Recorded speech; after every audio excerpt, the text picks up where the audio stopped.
Brian was born on February 25th, 1979. He was the oldest son of Randy and Renee Shaffer, growing up in Pickerington, Ohio, a suburban town where life was pretty ordinary. He graduated high school in 1997 and headed to Ohio State University, where he spent 6 years earning a degree in microbiology. But Brian wasn't just about the books. He had dreams beyond science. You know, the kind of dream that makes you think, what if? His dream was to start a band, playing music inspired by Jimmy Buffett.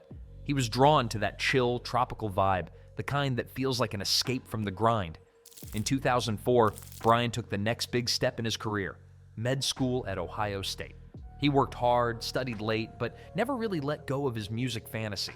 It was like he was caught between two worlds, one practical and one driven by passion.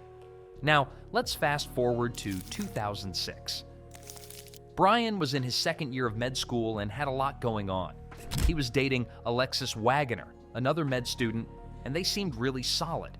Rumor had it, Brian was planning to propose during a spring break trip to Miami. Things were looking up, but then tragedy struck. In March, Brian's mom, Renee, passed away from cancer.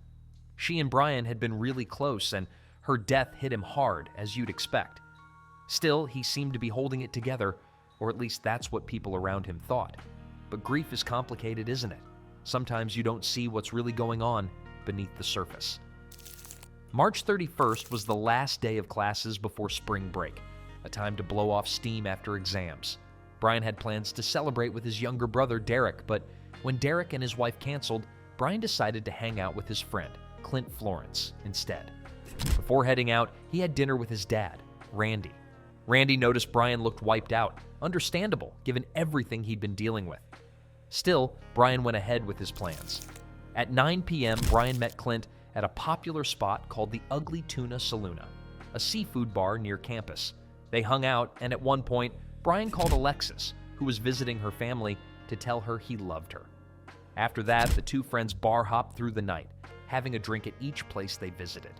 Later, they ran into Clint's friend Meredith Reed, who joined them. She even gave them a ride back to the Ugly Tuna around 1:15 a.m. CCTV cameras caught them riding the escalator back into the bar. Somewhere along the way, Brian got separated from Clint and Meredith. Some say he mentioned wanting to talk to someone from the live band that was playing, but no one knows for sure. What we do know is that around 1:55 a.m., security footage shows Brian briefly chatting with two women outside the bar. After that, he stepped off camera, and as far as anyone can tell, went back inside. When the bar closed at 2 a.m., Clint and Meredith looked around for him, but couldn't find him. They figured he'd gone home. The next couple of days were eerie. Alexis and Brian's dad tried reaching him, but there was no response. Alexis even went to his apartment. His car was there, his place looked normal, but no Brian. On Monday, the day they were supposed to fly to Miami, Alexis went to the airport, hoping he'd show up with some wild explanation. But he didn't. Brian was officially reported missing that day, and no one has seen him since. It's a mystery that's haunted everyone who knew him. How does a person vanish into thin air? The police started looking for Brian at the Ugly Tuna Saloona, which is the last place he was seen. Now, this bar had security cameras, and so did the other bars nearby. The officers went through all the footage, hoping to catch a glimpse of Brian, but nothing came up. They realized it was possible the Ugly Tuna's cameras might have missed him. One camera kept panning around the area, and the other was manually controlled. So not exactly foolproof. There was also this back exit, a service door not used by the public that led to a construction site. But honestly, walking through there would have been tricky even if you were stone cold sober, let alone after a night of drinking. The search expanded from the Ugly Tuna, with law enforcement, sometimes bringing in police dogs, checking every possible spot: dumpsters, sewers, landfills. They even passed out flyers with Brian's picture. The flyers mentioned a couple of unique things: a fleck in one of his irises and a tattoo on his right arm of the stick figure from Pearl Jam's Alive. At one point, Brian's dad, Randy, got a tip from a psychic who claimed Brian's body would be found in water. So Randy and Derek, along with a group of volunteers, started searching the Olentangy River. That's the river that flows near the OSU campus and isn't far from Brian's apartment. They spent hours looking along the shores and around the bridges. Again, nothing. No signs of him, anywhere. Now, everyone who saw Brian that night was asked to take a lie detector test, except for his friend, Clint Florence. Clint refused and got a lawyer instead.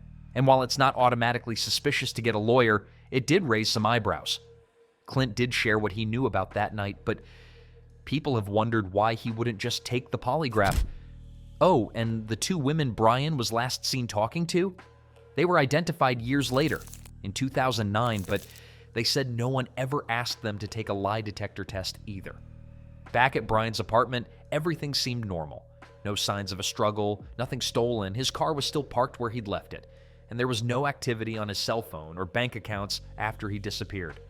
Brian's girlfriend, Alexis, kept calling his phone every night for months, hoping he'd answer. Usually, it went straight to voicemail. But in September, something strange happened. His phone actually rang 3 times. She was so excited she kept calling, but even though it kept ringing, no one picked up. Later, the phone company, Singular, said it was likely just a glitch.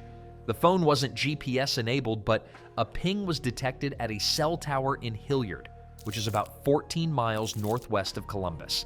And that's where the trail ends. To this day, Brian Shaffer, along with his phone and wallet, has never been found. There are countless theories floating around, and some are more plausible than others. Let's break them down together. Some people think he never left the Ugly Tuna Saloon. They believe something bad happened to him inside the bar itself. Others wonder if he was a victim of the smiley face killer, a theory that links disappearances near bodies of water. Another idea is that he might have accidentally fallen into the nearby Olentangy River. There's this one theory about the bar's service exit. It didn't have security cameras, so some folks think Brian might have gone out that way, gotten hurt in the construction site next door, and that the bar owners panicked and hid his body to avoid a lawsuit. Now, it's been over 11 years, and Brian hasn't been found. That makes some of these theories harder to believe. For example, the river theory. If he'd fallen in or been thrown in, wouldn't someone have seen him? It's a busy area, and the idea of a business owner risking everything to hide a body? It seems far-fetched, though. Of course, nothing's completely impossible. The area around the bar wasn't the safest back then. So it's possible Brian was attacked after leaving, especially if he used that unmonitored exit by the construction site. There's also some talk online about Brian's friend Clint with some rumors about drug use. If that's true, could Brian have been in the wrong place at the wrong time because of his connection to Clint? Did he see something he shouldn't have? And why hasn't Clint taken a polygraph test? Brian's family seems to think he knows more than he's saying. Then there's the theory that Brian took his own life or just decided to disappear and start over. Most people who knew him dismiss this. They say he wasn't showing signs of depression, even though he was dealing with the recent loss of his mother. There's this story about a phone call Brian had with his girlfriend, Alexis, where he seemed to be struggling, but then he changed his mind and wanted to go away with her. His dad, Randy, even felt uneasy about Brian going out that night. He noticed Brian looked exhausted, which makes sense given his schoolwork and everything else going on. It makes you wonder if Randy had a bad feeling. It's hard to believe Brian would just leave behind his family, his promising career, and his girlfriend, who he was planning to marry. But, strange things happen. Do we ever really know what's going on inside someone else's head?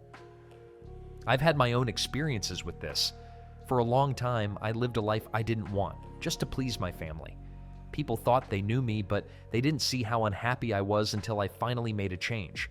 I'm not saying this is what happened with Brian, but it shows that people can hide things, even from those closest to them.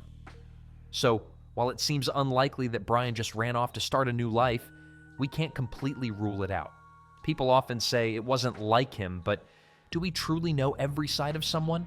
It's also argued that he didn't use his bank account, suggesting he'd need cash, which he didn't usually carry, but who's to say he didn't have some that night? The point is, we all have hidden depths. It's a complex case, and there are no easy answers.